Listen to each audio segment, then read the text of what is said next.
UPSC परीक्षा 2023 का result जो है वो जारी कर दिया गया है। हरियाणा के परीक्षार्थियों ने फिर एक बार सफलता के झंडे गाड़े हैं। भिवानी के भावेश खयालिया ने 46वां रैंक झटका है। दूसरे प्रयास में भावेश ने ये सफलता हासिल की है। पिछली साल यूपीएससी में उन्हें 280वां रैंक जो है वो हासिल हुआ था। फिलहाल भावेश हरियाणा सरकार में HCS है। तो यूपीएससी परीक्षा का 2023 का ये जो रिजल्ट है वो जारी कर दिया गया और हरियाणा के भिवानी के रहने वाले भावेश खयालिया ने 46वां रैंक झटका है।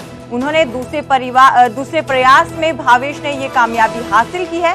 पिछले साल यूपीएससी में उन्हें 280वां रैंक जो है वो हासिल हुआ था। फिलहाल भावेश हरियाणा सरकार में HCS है।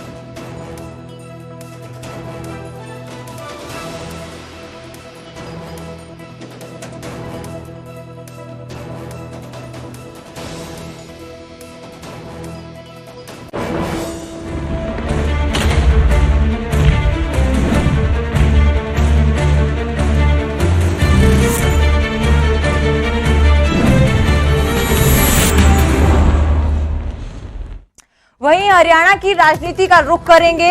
आपको बता दें कि अनिल विज ने कांग्रेस पर तंज कसा है। उन्होंने कहा कि कांग्रेस के पास संगठन ही नहीं है, वो साथ में बैठ ही नहीं सकते, हमेशा लड़ते रहते हैं। वहीं उन्होंने ये भी कहा कि कांग्रेस की गाड़ी अब भी चल ही नहीं रही है। तो वहीं बीजेपी पे लगातार सवाल उठाए जा रहे थे कि कांग्रेस से आए हुए लोगों को ही अपना उम्मीदवार बनाया गया। इस पे अनिल विज ने कहा कि क्या कांग्रेस ने कभी भी किसी को अपनी पार्टी में शामिल नहीं करवाया है। वहीं अपनी अनदेखी से जो है वो खफा दिखे अनिल विज। उन्होंने कहा कि सीएम सैनी हमारे सामने राजनीति में आए हैं और मुझे एहसास करवाया गया है कि मैं छोटा सा वर्कर हूं।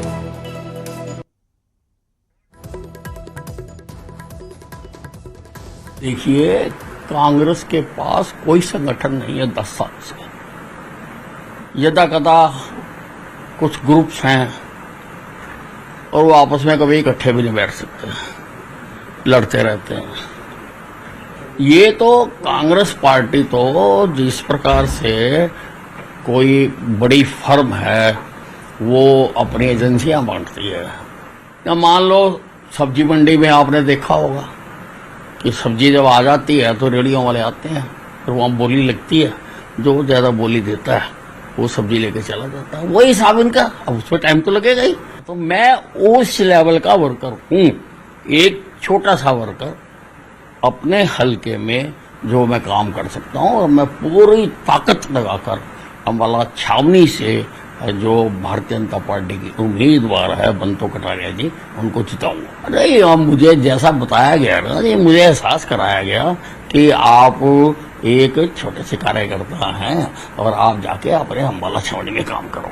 तो इसलिए मैंने अम्बाला छावनी का काम कर रहा हूँ।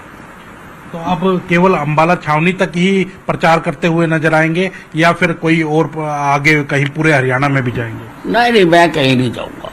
मैंने कह दिया मैं अम्बाला छावनी रहूंगा। मैंने अपने कार्यकर्ताओं को भी कह दिया और मैं अम्बाला छावनी में काम करूंगा। कि कितनी बार कोई बना और क्या बना, क्या काम करे, उससे सीनियरिटी तय करने का तो हो सकता कुछ लोगों का कुछ और हो, तो उसमें मैं फिट ना बैठता हूँ। नायब सिंह तो ये तो हमारा छोटा भाई है, हमारे सामने राजनीति में आया, हमारे सामने जिला अध्यक्ष बना, तो उसके साथ उसी ढंग से प्यार से बात हो रही है। तो आपको भी मंत्री बनने का ऑफर था, उप मुख्यमंत्री बनाने का ऑफर था। ये बात लगातार सोशल मीडिया में भी चली, टीवी पर भी चली, अखबारों में भी छपी, लेकिन आप कहीं ना कहीं जिद पर अड़े रहे और इस कारण से आपने पद ग्रहण नहीं किया। ये बिल्कुल गलत मिथ्या प्रचार है। मेरे से किसी ने कोई बात नहीं करी कुछ बनने की, यहां तक तो बात ही नहीं हुई। वो घर भी आए, उन्होंने तब भी ये बात नहीं करी। ये तो अब जनता को भी तो कुछ समझाना होता ना जी। अब ऐसे ही तो नहीं तो जनता खड़ी हो जाती है। वहीं रानिया में अशोक तंवर और रणजीत सिंह चौटाला का विरोध हुआ है। किसानों ने विरोध में उन्हें काले झंडे दिखाए हैं। चुनाव प्रचार के लिए आए थे अशोक तंवर और रणजीत सिंह चौटाला। तंवर के लिए चुनाव प्रचार किया जा रहा था, रणजीत चौटाला की तरफ से, लेकिन किसानों ने विरोध किया है, नारेबाजी की और काले झंडे दिखाए हैं। आपको बता दें कि सिरसा लोकसभा सीट से बीजेपी उम्मीदवार है अशोक तंवर। दोनों ही उम्मीदवारों का लगातार किसानों की तरफ से विरोध किया जा रहा है। तो एक बार फिर अशोक तंवर का और रणजीत सिंह चौटाला का रानिया में विरोध किया गया है। चुनाव प्रचार के लिए पहुंचे थे, लेकिन किसानों की तरफ से काले झंडे दिखाए गए, नारेबाजी की गई।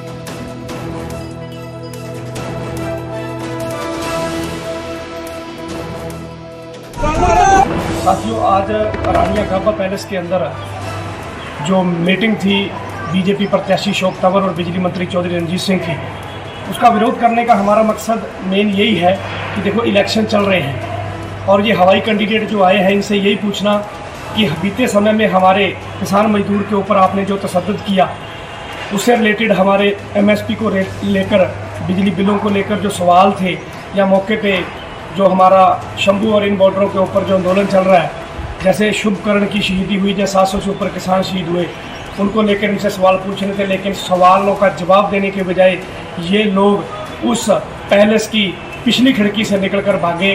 ये इनकी जो कमजोरी और मानसिकता का प्रतीक था। इनकी कुर्सियां भी खाली रही और इनकी मीटिंग भी फेल रही।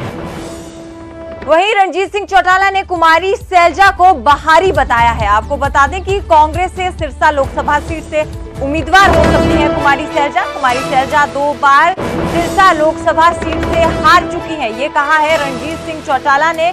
और इसी के साथ साथ उन्होंने ये भी कहा कि सैलजा का सिरसा से कोई भी वास्ता नहीं है, उनका ना यहाँ पर घर है ना जमीन।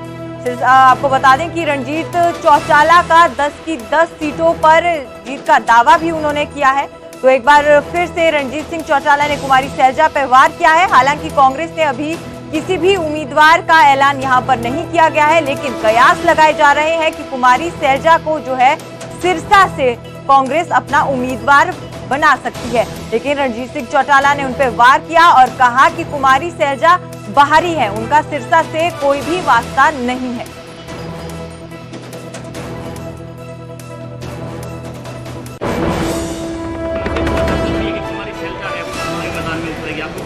पहले 2 बार लड़ी तो हारी है ना पूरी तरह। 87 में लड़ी, उसके बाद फिर वो 89 में लड़ी। दोनों बार बहुत बुरी तरह लाख वोट से हारी है। सैलजा क्या है, कभी यहाँ रही नहीं, उसका कोई लेना देना नहीं, यहाँ उसका मकान नहीं, यहाँ उसकी जमीन नहीं, क्या लेना देना है उसका।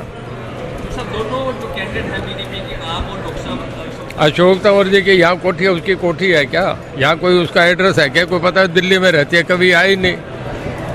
दोनों कैंडिडेटों ने एक दूसरे की मदद करने का भरोसा दिलाया। दोनों नहीं, हम 400 कैंडिडेट है। क्या भारतीय जनता पार्टी का जहाँ कमल है उसके साथ हम खड़े, कमल की छांव में हर पार्टी का कार्यकर्ता खड़ा है।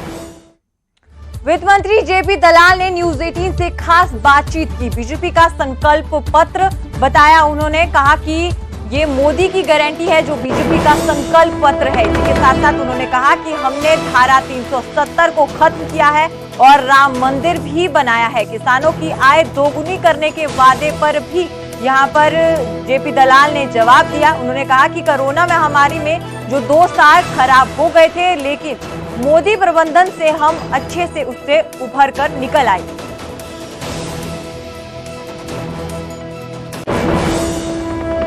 पक्ष यानी कांग्रेस की बात करें तो वो लगातार यही कह रहे हैं कि 2014 में जो वादे किए गए थे, बेरोजगारी, महंगाई, ये सब उसके अंदर से गायब है। अब इनका कोई जिक्र नहीं कर रहे हैं कि कितने लोगों को रोजगार देंगे, महंगाई कैसे घटेगी, युवाओं का क्या भविष्य होगा।